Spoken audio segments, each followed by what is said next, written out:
Hello friends, नमस्कार।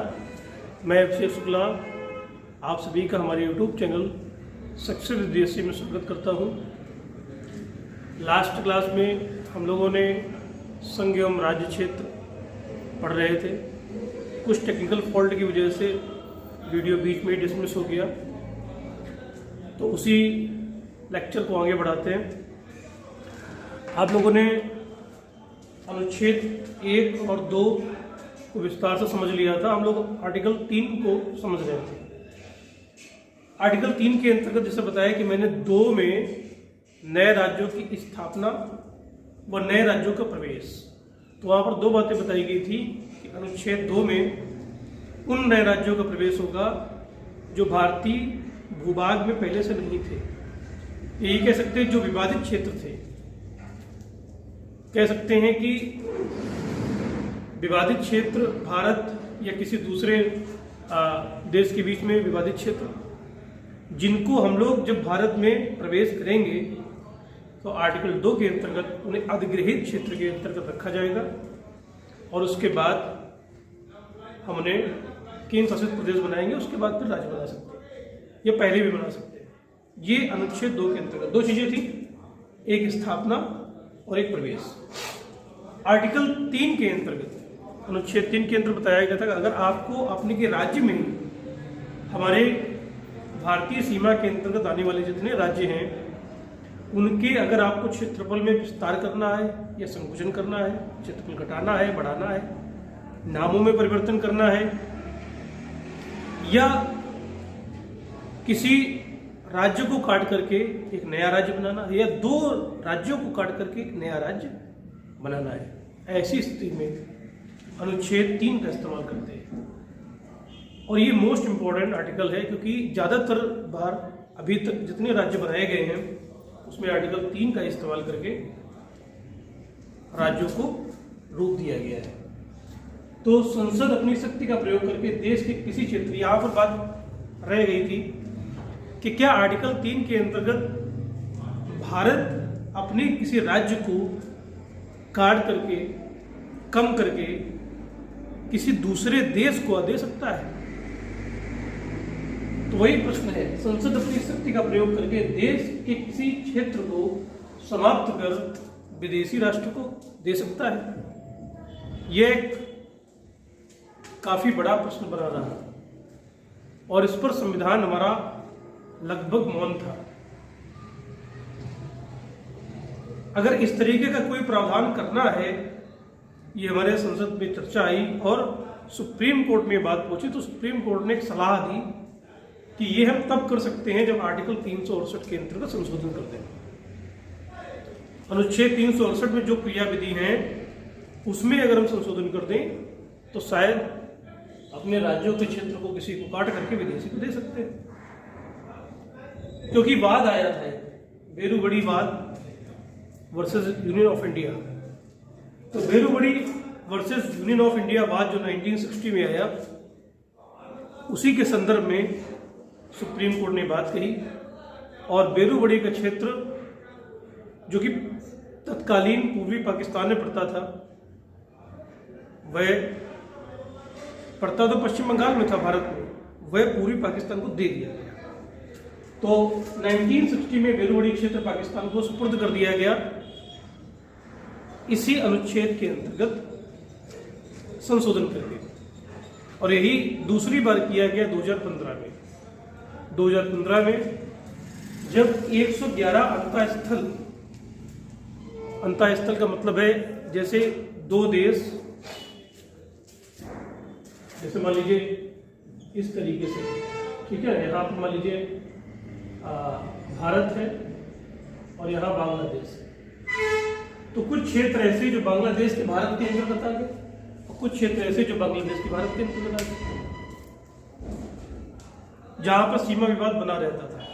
तो 2015 में ऐसे 111 इनक्लेव भारत ने बांग्लादेश को दे दिए और 51 इनक्लेव यानी अंतःस्थल बांग्लादेश ने भारत को सुपुर्द कर दिया। तो ये आर्टिकल 3 के अंतर्गत प्रश्न था और इसका ये जवाब आपके सामने मैं समझता हूँ आपको ये चीज क्लियर हो गई होगी। अनुच्छेद 4। अनुच्छेद 4 के अंतर्गत ये बात बोली गई है कि 2 और 3 में, आर्टिकल 2 और 3 में अप्लाई जाने वाली जो क्रियाविधि है वो सामान्य विधायी क्रियाविधि होगी, ना कि संविधान संशोधन क्रियाविधि। यहाँ पे आप देख सकते हैं, ना कि कॉन्स्टिट्यूशनल अमेंडमेंट। ये सामान्य तरीके से ही आप इसके नामों में परिवर्तन कर सकते हैं, प्रोसेस बड़ा सामान्य रहता है। ये आर्टिकल 4 में लिख दिया गया है।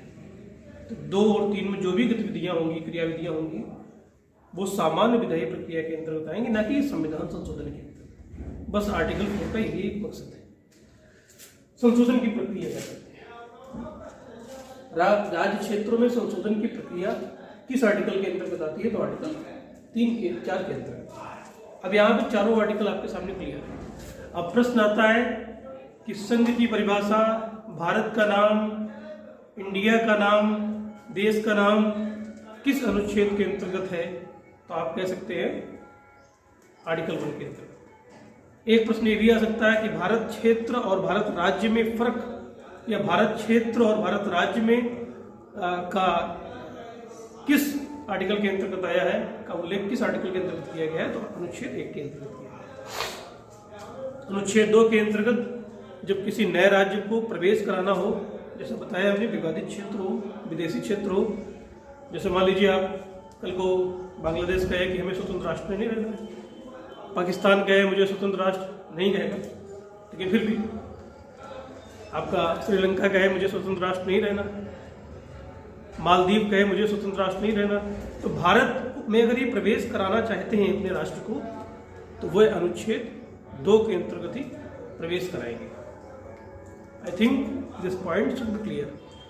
इसके बाद आर्टिकल 3 के अंतर्गत हमने पढ़ा, अगर क्षेत्रों के नामों में परिवर्तन करना हो, क्षेत्र को बदलना हो, जैसा कि बार बार किया जा चुका है, तो ये आर्टिकल 3 के अंतर्गत है और 4 में संशोधन की प्रक्रिया है। तो ये भाग 1 के चारों अनुच्छेदों को हम लोगों ने समझने का प्रयास किया और समझा। कोई चीज़ छूट गई हो तो आप कमेंट बॉक्स में लिख सकते हैं, कुछ अगर आपको पूछना है तो भी कमेंट बॉक्स में आप पूछ सकते हैं। इसके बाद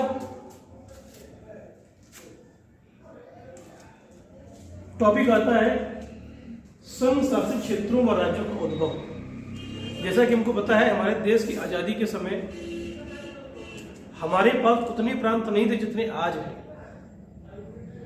देसी रियासतें बहुत थीं, ब्रिटिश प्रांत बहुत थे, लेकिन जब उनको सम्मर्ज किया गया तो 4 आयामी संघ शासित राज्यों का उद्भव में ब्रिटिश 2 प्रकार के प्रांत थे, एक ब्रिटिश प्रकार के प्रांत और एक देसी रियासत। ब्रिटिश जो प्रांत थे वो 4 आयामी प्रांत थे, जिनको हम ABCD के रूप में अलग अलग बांट के रखे थे, जिसमें A में कुछ राज्य आते थे, कुछ ब्रिटिश प्रांत आते थे, और कुछ B में आते थे, कुछ C में आते थे, कुछ D में आते थे। D में आपको पता ही अंडमान निकोबार का क्षेत्र आता था। तो ये 4 आयामी राज्य थे और देसी रियासतें थी। देसी रियासतें जिनकी कुल संख्या 562 थी, जिसमें जैसे कहा गया था कि माउंटबेटन योजना के अंतर्गत पाकिस्तान और भारत 2 राष्ट्र बांटे गए, और कहा गया कि जो देसी रियासत चाहे तो पाकिस्तान में शामिल हो जाए, चाहे तो भारत में शामिल हो जाए। तो भारत के क्षेत्राधिकार के अंतर्गत उस समय 562 देसी रियासतें आती थी, जिसमें से 559 ने भारत में आना स्वीकार कर लिया। 3 ऐसी देसी रियासतें थीं जिन्होंने आना स्वीकार नहीं किया, उनको भी किसी तरीके से हमारे सरदार वल्लभ भाई पटेल ने, आप पढ़ते ही उनको अपने देश में शामिल किया। उनके नाम है हैदराबाद, एक का नाम है जूनागढ़ और तीसरे का नाम है जम्मू है कश्मीर। ये 3 क्षेत्रों को अलग अलग तरीके से, 3 देसी रियासतों को अलग अलग तरीके से हमारे देश के संविधान में शामिल किया गया। हैदराबाद को पुलिस कार्रवाई से शामिल किया गया, जूनागढ़ को जनमत संग्रह से शामिल किया गया, आप इसको लिख लेंगे, और जम्मू कश्मीर को विलय पत्र के माध्यम से शामिल किया गया। पुलिस कार्रवाई कहते हैं केवल नाम की पुलिस कार्रवाई, बाकी आर्मी पुलिस की वर्दी पहनी थी। तो पुलिस कार्रवाई है तो आप पुलिस कार्रवाई के रूप में ही जानेंगे इसे। जूनागढ़ में जनमत संग्रह हुआ। जनमत संग्रह होने के कारण यहाँ पर क्या था, जूनागढ़ का जो शासक था वो मुस्लिम था और यहाँ की जनता हिंदू थी। भारत का बंटवारा हिंदू और पाकिस्तान, भारत और पाकिस्तान का जो बंटवारा हुआ है हिंदू और मुसलमान के हिसाब से हुआ। तो इसलिए जो जूनागढ़ की जनता थी वो कहीं ना कहीं भारत में जाना चाहती थी। जनरल संग्रह कराया गया और भारत में शामिल हो गए लोग। जम्मू कश्मीर में राजा हरि सिंह ने पहले कहा कि हम स्वतंत्र राष्ट्र के रूप में रहना चाहेंगे।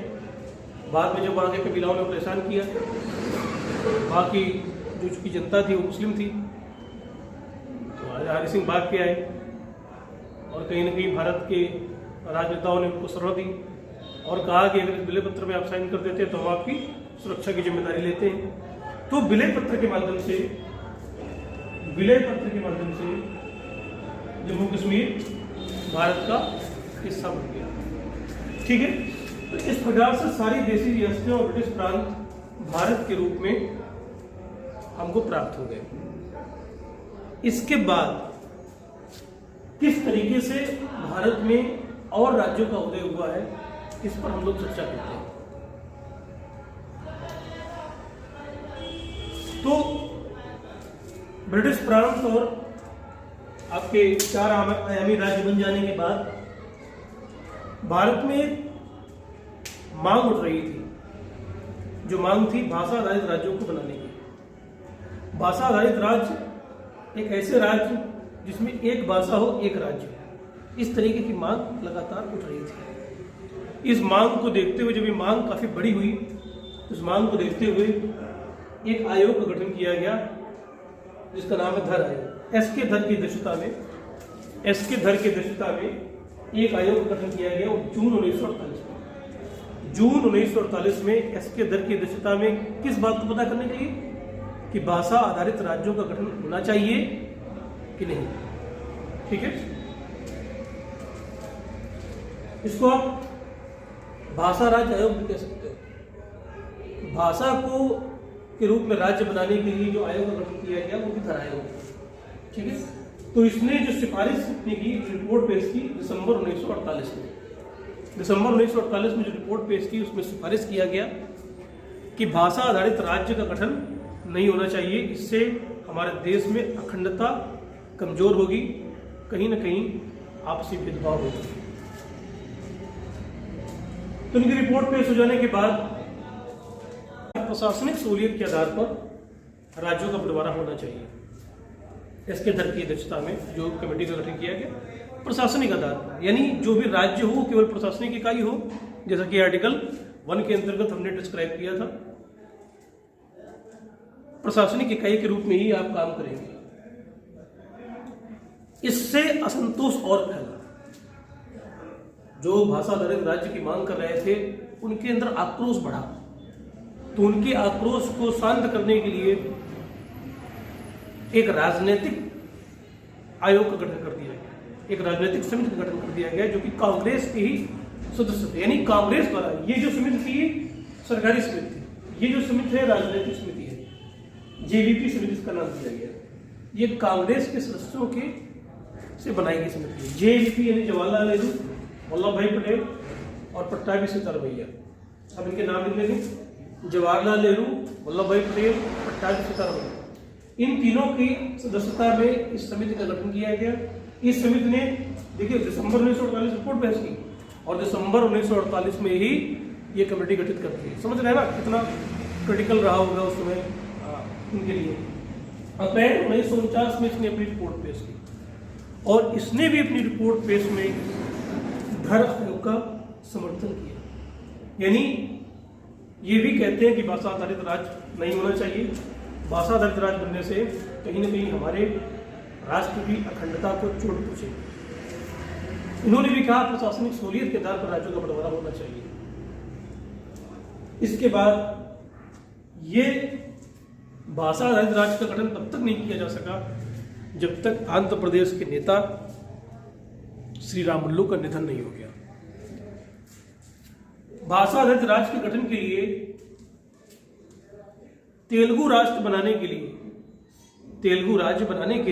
तेलुगु राज्य आंध्र प्रदेश का निर्माण करने के लिए वहां के एक नेता श्री रामुलु अनशन पे चले गए। लगभग 56 दिन की अनशन के बाद उनका निधन हो गया। उनका नाम क्या है? पोट्टी श्री रामुलु। जब इनका निधन हो गया तो इनके निधन से जो आक्रोश पैदा हुआ उसको दबाने के लिए एक नए राज्य का गठन कर दिया गया, जो कि पहला भाषा आधारित राज्य बना। तो पहला भाषा आधारित राज्य अक्टूबर 1953 में, क्या नाम है इसका? आंध्र प्रदेश। तो आंध्र प्रदेश पहला भाषा आधारित राज्य बन गया। अब चूंकि भाषा आधारित राज्य का गठन हो चुका है, राज्य बनाया जा चुका है, तो कहीं ना कहीं इसके लिए हम आयोग का गठन करना पड़ेगा। अब और राज्यों की मांग आएगी तो हमें इस निर्णय को निश्चित करने के लिए एक आयोग का गठन कर दिया। इस आयोग का नाम है फजल अली आयोग। ये राज्य पुनर्गठन आयोग है। वास्तविकता में इसका नाम है राज्य पुनर्गठन आयोग, जिसके अध्यक्ष थे फजल अली और 2 अन्य सदस्य थे। राज्य पुनर्गठन आयोग, ठीक है। उसका नाम क्या है? आप जहाँ तक नोट कर चुके होंगे, नहीं नोट किया तो नोट कर लीजिएगा, बहुत इंपॉर्टेंट है। सब कुछ जो कुछ भी इस बोर्ड में लिखा हुआ है, सारे के सारे प्रश्न लिखे हुए हैं, ठीक है। तो राज्य पुनर्गठन आयोग, जिसके अध्यक्ष कौन है? फजल अली। फजल अली इसके अध्यक्ष हैं और 2 सदस्य हैं, आपको शायद दिख रहा होगा, के.एम. पाडिक्कर और H.N. कुजरू। के.एम. पाडिक्कर और H.N. कुजरू, ये 2 इसके सदस्य हैं। इन तीनों लोगों ने दिसंबर 1953 को रिपोर्ट बनानी शुरू की और 1955 में अपनी रिपोर्ट पेश कर दी। 1955 में जब इन्होंने अपनी रिपोर्ट पेश की तो उस रिपोर्ट के अंतर्गत भाषा आधारित राज्य बनाने की स्वीकारता आई। लेकिन भाषा आधारित राज्य बनाने की बात तो उन्होंने स्वीकार कर दी, लेकिन कहीं ना कहीं इन्होंने कई सारे सुझाव भाषा आधारित राज्य बनाने के पहले दिए कि देश की एकता और अखंडता को नुकसान नहीं पहुंचना चाहिए, समरसता बनी रहनी चाहिए, ठीक है, आपसी भेदभाव नहीं होना चाहिए। उन्होंने काफी कुछ ऐसा किया कि राज्य की अखंडता अक्षुण्ण रहे।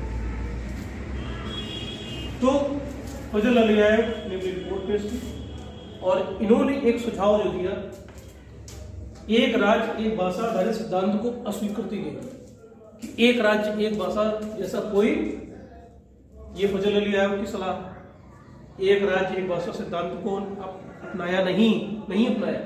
आयोग की सलाह है कि 4 आयामी राज्य भी समाप्त हो जाए। जो 4 आयामी राज्य यहाँ पर आप देखे, ब्रिटिश प्रांत के अंदर जो 4 आयामी राज्य थे उनको समाप्त कर दिया जाए और नए सिरे से राज्यों का गठन किया जाए, जिसमें 16 राज्य हों और 3 केंद्र शासित प्रदेश बनाए जाए।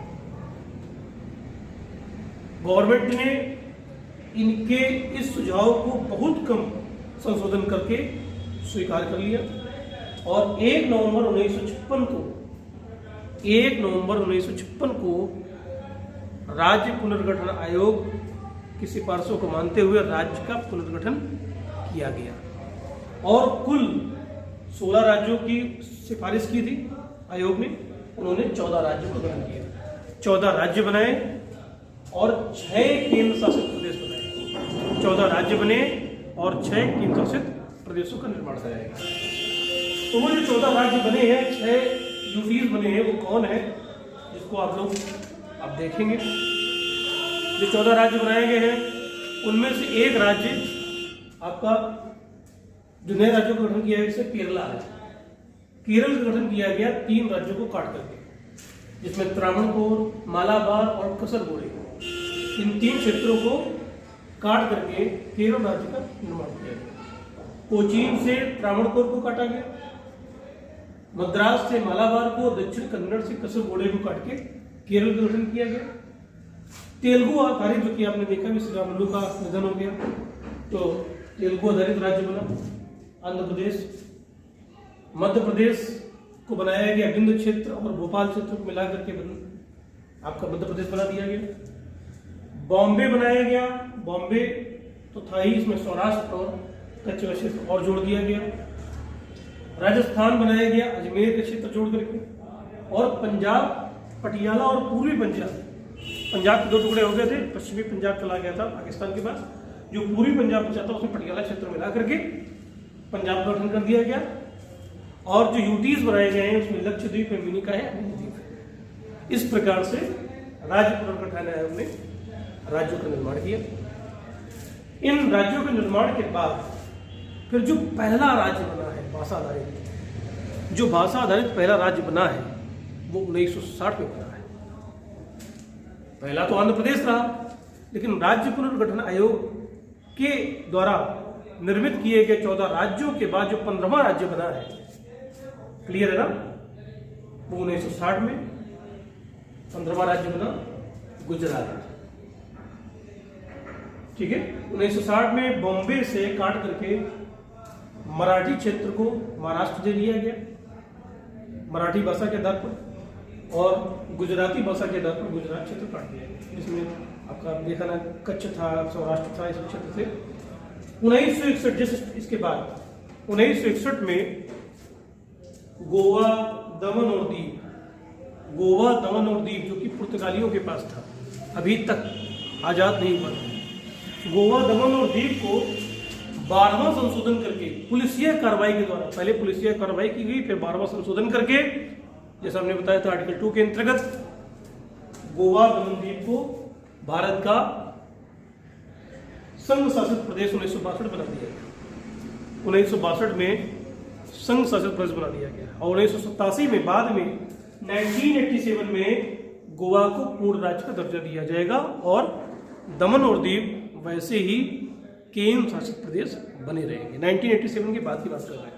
ठीक है, अभी जो हाल में जो बदलाव हुआ है, आप जानते हैं कि 2019 में एक अधिनियम आया है, एक बिल आया था पहले संसद में, जिसका नाम था दादरा और नगर हवेली तथा दमन एवं दीव। ये एक विलयन का, इन 2 यूटीज के संघ शासित प्रदेश के विलयन का बिल था, जिसमें 3 सितंबर 2019 को राज्यसभा में और 27 नवंबर, आपको शायद दिख रहा होगा, तो 27 नवंबर को लोकसभा में इनके विलय को मंजूरी मिल गई, और 26 जनवरी 2020 से ये दोनों राष्ट्र संघ शासित प्रदेशों का विलय हो गया। अब विलय होने के बाद, 2 संघ शासित प्रदेशों के विलय होने के बाद जो नया नाम बना है वो है दादरा और नगर हवेली तथा दमन एवं दीव। ठीक है, अब आगे हम लोग पढ़ेंगे इसमें अब यूटीज की संख्या कितनी हो गई है और राज्यों की संख्या कितनी है। इसके बाद ये तो हमने जो कि गोवा और दमन दीव आया साथ में, इसलिए बता दिया। पुडुचेरी का, जिस पर कब्जा था फ्रांस का, ये पुडुचेरी क्षेत्र 4 भागों में बटा हुआ था। एक का नाम था पुडुचेरी, यमन, माहे, कराईकल, और ये 4 क्षेत्रों में बटा क्षेत्र आज की स्थिति में 3 राज्यों में था, इसमें केरला, आपका तमिलनाडु और जो पुडुचेरी है। तो आपका पुडुचेरी 1954 में फ्रांस ने भारत को सौंप दिया। जब फ्रांस ने भारत को सौंपा तो हमने बताया कि आर्टिकल 2 के अंतर्गत हम लोग क्या करते हैं, उसको एक अधिग्रहित क्षेत्र के अंतर्गत शामिल कर लेते हैं। 1962 तक ये अधिग्रहित क्षेत्र में के रूप में बना रहा, और अगर आपको न दिख रहा हो तो आप लिख सकते हैं, ऐसे ही जैसे मैं बोल रहा हूँ। तो 1962 तक अधिग्रहित क्षेत्र के रूप में बना रहा। उसके बाद 14वें संविधान संशोधन द्वारा इसको संघ शासित प्रदेश बना दिया गया 1962 में। 1962 में पुडुचेरी को संघ शासित प्रदेश बनाया गया। इसके बाद आता नागालैंड जो नागा पहाड़ियाँ हैं, जो आपका हिमालय पर्वत है, जो अराकान युमा तक जाता है, उसी में जो नागा पहाड़ियाँ पड़ती हैं, नागा पहाड़ियों पर रहने वाली जनजाति नागा जनजाति। तो नागा जनजाति या नागा पहाड़ियों का क्षेत्र व असम का त्वेंगसांग क्षेत्र को जोड़ करके, असम के त्वेंगसांग और नागा पहाड़ियों के क्षेत्र को जोड़ करके नागालैंड का निर्माण किया गया। और 1961 को, 1963 में हुआ, 1963 में नागालैंड को पूर्ण राज्य का दर्जा दिया गया है। लेकिन 1961 में असम के राज्यपाल के अंतर्गत ही बना रहा है। 1961 से लेकर 63 तक असम के राज्यपाल के अंतर्गत ये अधिग्रहित क्षेत्र के रूप में बताया हमने बना रहा है। उसके बाद 63 में इसको पूर्ण राज्य का दर्जा दे दिया गया। क्लियर है ना? तो नागालैंड को दर्जा कब दिया गया? 1963 में। नागालैंड के अंतर्गत कौन क्षेत्र है? तो नागा पहाड़ियों वाले क्षेत्र और असम का त्वेन सांग क्षेत्र, नागालैंड का निर्माण हो गया। इसके बाद नागालैंड की बात आता है आपका हरियाणा, चंडीगढ़ और हिमाचल प्रदेश। हरियाणा, चंडीगढ़ और हिमाचल प्रदेश पंजाब के अंतर्गत धीरे धीरे फूट पड़ने लगी। पंजाबी भाषा के लोग पंजाब की अलग मांग करने लगे, जिसमें जो मांग करने वाले हैं मुख्य रूप से मास्टर तारा सिंह हैं। मास्टर तारा सिंह ने, जो कि अकाली दल के नेता हैं, उन्होंने मांग की कि हमें एक सिंह गृह राज्य दे दिया जाए। इनकी मांग को मानने या न मानने के लिए शाह आयोग का गठन किया गया।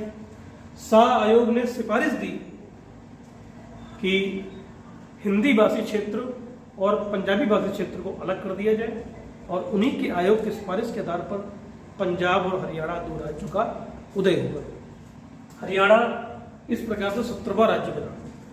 हरियाणा इस प्रकार से भारत का 17वां राज्य बना और पंजाब से अलग हो गया। क्लियर है ना? इसके बाद इसी का जो इन्हीं का जो क्षेत्र था, पंजाब और हरियाणा का ही जो पहाड़ी क्षेत्र था, पंजाब और हरियाणा का जो पहाड़ी क्षेत्र था जिसका नाम है हिमाचल प्रदेश, उसको भी अलग कर दिया गया। और 1971 में हिमाचल प्रदेश को 18वां राज्य बना दिया गया। यानी 17वां बना हरियाणा और 18वां बना हिमाचल प्रदेश। इसी का पहाड़ी क्षेत्र था। इसके बाद आता है त्रिपुरा, मणिपुर और मेघालय।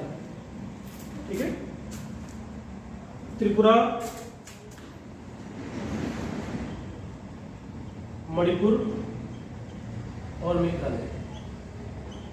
त्रिपुरा, मणिपुर और मेघालय, इन तीनों को 19वें, 20वें और 21वें राज्य के रूप में 19वें, 20वें और 21वें राज्य के रूप में भारत में शामिल किया गया, जिसमें मिजोरम और अरुणाचल प्रदेश। इसके बाद आपको पता है पहले जो मेघालय था, मेघालय असम के सहयोगी राज्य के रूप में बनाया गया था। बाद में इसको स्वतंत्र कर दिया गया और 21वें राज्य के रूप में बनाया गया। 1969 से लेकर 1972 तक ये उपराज्य के रूप में रहा। 1972 तक मेघालय की बात करें, उपराज्य के रूप में रहा। 1969 से लेकर 1972 तक उपराज्य रहा और 1972 में इन्हीं तीनों के साथ ये भारत का पूर्ण राज्य का दर्जा प्राप्त करने वाला राज्य बना। ठीक है, तो इस प्रकार 19वां राज्य बना त्रिपुरा, 20वां राज्य बना मणिपुर और 21वां राज्य बना मेघालय। क्लियर है? जहाँ कोई भी पॉइंट एग्जाम से संबंधित है वहाँ मैं आपको क्लियर करता जा रहा हूँ। 21वें के बाद जो 22वां राज्य बना है, मणिपुर, त्रिपुरा और मेघालय के बाद जो भारत का 22वां राज्य बना है वो है आपका सिक्किम। सिक्किम में 1947 तक शाही शासन बना रहा। आज़ादी के बाद भी यहाँ पर शाही शासन बना रहा क्योंकि इन्होंने भारत के अंतर्गत अपने क्षेत्र को स्वीकारा नहीं था। यहाँ पर सिक्किम में क्या था? सिक्किम में चोग्याल वंश का शासन था। चोग्याल वंश का शासन यहाँ पर काफी दिनों तक बना रहा। 1974 में यहाँ के शासक ने भारत के साथ मिलने की अपनी इच्छा जताई। जब इच्छा जताई तो भारत ने 35वां संविधान संशोधन किया और 35वां संविधान संशोधन 1974 करके 1974 में 35वां संविधान संशोधन करके सिक्किम को भारत का सहयोगी राज्य बनाया। क्या बनाया? तो भारत का सहयोगी या संबद्ध कह सकते हैं। अभी पूर्ण राज्य नहीं, अभी संबद्ध राज्य बनाया है कि हम आपके प्रशासन की जिम्मेदारी लेते हैं, संचार की जिम्मेदारी लेते हैं, रक्षा की जिम्मेदारी लेते हैं। संबद्ध राज्य बनाया, प्रोटेक्शन देने के लिए संबद्ध राज्य बनाया, लेकिन ये ज़्यादा दिनों तो नहीं चला। और आपको बता दें संबद्ध राज्य बनाने के साथ साथ यहाँ पर जो परिवर्तन किया गया है 2 का प्लस 10वीं क्योंकि कोई संबद्ध राज्य था नहीं, तो अनुच्छेद 2 का बनाया गया और 10वीं अनुसूची का निर्माण किया गया। 10वीं अनुसूची इसलिए कि इनके लिए अलग से प्रावधान रखा गया सिक्किम के लिए, लेकिन ये ज़्यादा दिन चल नहीं पाया। जो असम के जो सिक्किम के क्षेत्र नागरिक थे उन्होंने मांग की भारत में पूर्णतया शामिल होने की, तो वहाँ एक छोटा सा जनमत संग्रह कराया गया और 36वां संविधान संशोधन करके 36वां संविधान संशोधन करके सिक्किम को भारत का 22वां पूर्ण राज्य बना दिया। सिक्किम क्या हो गया, 22वां पूर्ण राज्य बन गया और 2 का और 10वीं अनुसूची निरसित हो गई। यानी अब जो 2 का अनुच्छेद था और 10वीं अनुसूची थी उसका कोई मतलब नहीं रहा 36वें संविधान संशोधन के बाद। ठीक है, लेकिन एक और आर्टिकल बनाया गया है क्योंकि सिक्किम में एक पहाड़ी क्षेत्र था और यहाँ के लोगों की अलग से प्रोडक्शन की, अलग से देखभाल की जरूरत थी। इसके लिए नया आर्टिकल बनाया गया 371(4) जिसमें विशेष राज्य का दर्जा दिया गया। 371(4) जिसमें सिक्किम को एक विशेष राज्य का दर्जा दिया गया। इस प्रकार सिक्किम भारत का अभिन्न हिस्सा बन गया, पूर्ण राज्य बन गया। इसके बाद मिजोरम और अरुणाचल प्रदेश, मिजोरम, अरुणाचल प्रदेश और गोवा, मिजोरम और Arunachal Pradesh, Mizo National Front, Mizo National Front जो कि मिजोरम का एक राजनीतिक संगठन था जिससे भारत सरकार ने कोऑपरेशन किया और मिजोरम और अरुणाचल प्रदेश राज्यों का गठन किया गया। मिजोरम और अरुणाचल 2 राज्यों का गठन किया गया 1987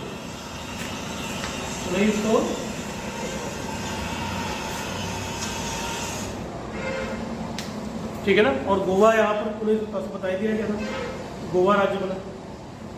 गोवा के बाद अब भारत के जो 3 राज्य बनेंगे 1987 के बाद जो भारत के 3 राज्य बनेंगे वो आपको पता ही है, छत्तीसगढ़, झारखंड और उत्तराखंड। छत्तीसगढ़, उत्तराखंड और झारखंड। ठीक है, छत्तीसगढ़, उत्तराखंड और झारखंड। उत्तराखंड नाम बाद में बना है, पहले इसका नाम उत्तरांचल था। ठीक है,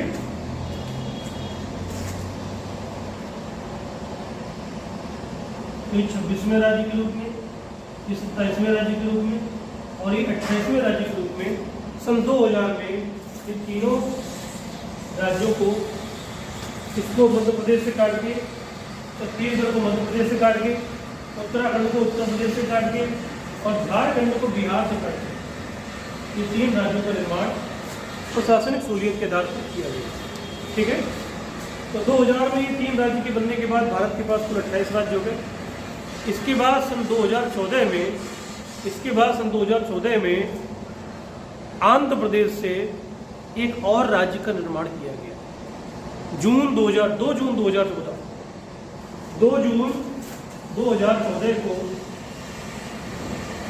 2014 को क्या किया गया,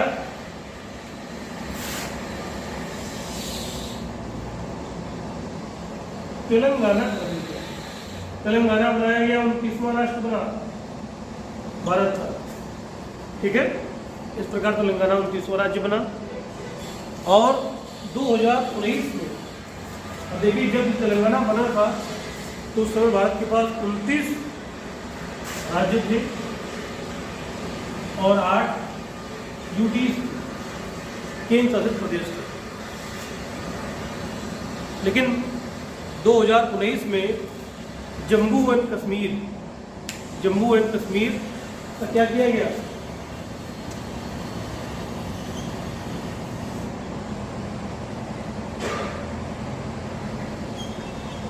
जम्मू और कश्मीर को यूटी बना दिया गया।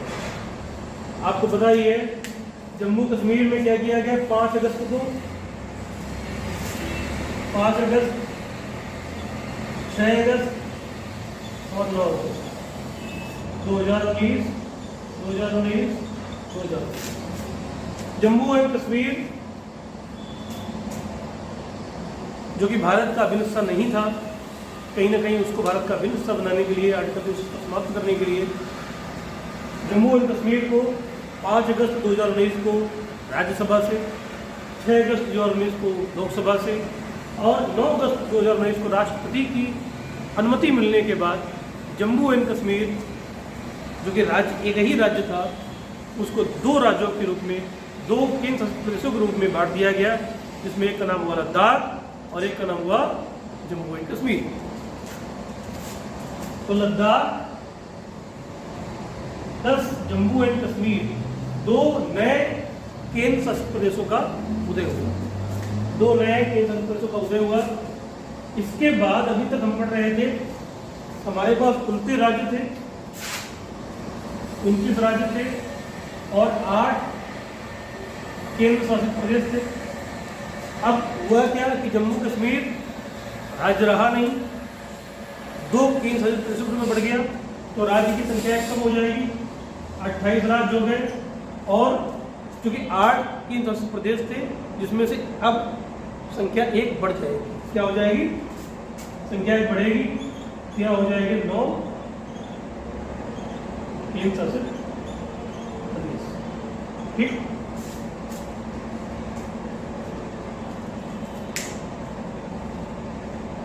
फिर इसके बाद 2019 में ही दादरा नगर हवेली एवं दमन तथा दीव का विलयन होने के बाद, जैसा कि अभी हमने बताया था, 26 जनवरी 2020 को इन दोनों का विलयन स्वीकार हो गया। यानी 26 जनवरी 2020 के बाद अब 2 यूटीज की जगह 1 यूटी हो गई, जिसका नाम हुआ दादरा नगर हवेली तथा दमन एवं दीव। तो उसके बाद उनके विलयन होने के बाद हमारे राज्यों की संख्या है 28 राज्य प्लस 8 क्योंकि 2 का विलयन हो गया। ठीक है, तो आशा है कि आपको ये पूरा राज्य पुनर्गठन आयोग, राज्यों का पुनर्गठन, राज्यों के बदलाव, ये सब समझ में आएगा। हाँ, एक चीज बची है, राज्यों के नामों में जो बदलाव हुए हैं समय समय पर, उनको भी हम 1 मिनट में देख लेते हैं। नामों में परिवर्तन जो हुए, आर्टिकल 3 के अंतर्गत नामों में परिवर्तन होता है, जैसा आपको पता है। तो 1950 में सबसे पहली बार जो नाम में परिवर्तन हुआ है, वो संयुक्त प्रांत को उत्तर प्रदेश का नाम दिया गया। दूसरा परिवर्तन 1969 में हुआ, जब मद्रास को तमिलनाडु का नाम दिया गया। 1973 में मैसूर को कर्नाटक का नाम दिया गया। 1973 में मैसूर को कर्नाटक का नाम दिया गया। 1973 में लक्षद्वीप, मिनी द्वीप और अमिनी द्वीप को जोड़ करके लक्षद्वीप बना दिया गया। 1973 में ही 1973 में मैसूर को कर्नाटक बनाया गया, 1973 में ही लक्षद्वीप बनाया गया, अमिनी द्वीप, लक्षद्वीप और मिनी का मिला। 1992 में दिल्ली को एनसीआर बना दिया गया, Delhi national capital region, Delhi को नेशनल कैपिटल रीजन क्षेत्र बना दिया गया। काफ़ी बड़ा क्षेत्र उसके अंदर बना गया, जिसमें अगल बगल के कुछ राज्य भी के क्षेत्र भी शामिल हो गए। 1992 में दिल्ली को एनसीआर बनाया गया। 2006 में उत्तरांचल से नाम बदल करके उत्तराखंड कर दिया गया और 2013 में उड़ीसा को ओडिशा बना दिया गया। अब आपसे एक प्रश्न है कमेंट में कि पौंडचेरी का नाम पुदुचेरी कर दिया गया, ये आप कमेंट वालों में बताइए। तो आज की क्लास में हम लोगों ने लगभग सारे राज्यों को नामों में परिवर्तन, राज्य का कब गठन हुआ, राज्यों के पुनर्गठन आयोग का क्या मतलब था, सब कुछ आप लोगों ने विस्तार से समझने का प्रयास किया। फिर भी अगर आपको कुछ ऐसा लग रहा है छूट गया है, कुछ पूछना है, तो आप कमेंट में पूछ सकते हैं। अगर आपको कुछ बताना है, कुछ जानकारी एक्स्ट्रा है, आप शेयर कर सकते हैं। आज के लिए आपके लिए इतना ही। थैंक यू, नमस्कार।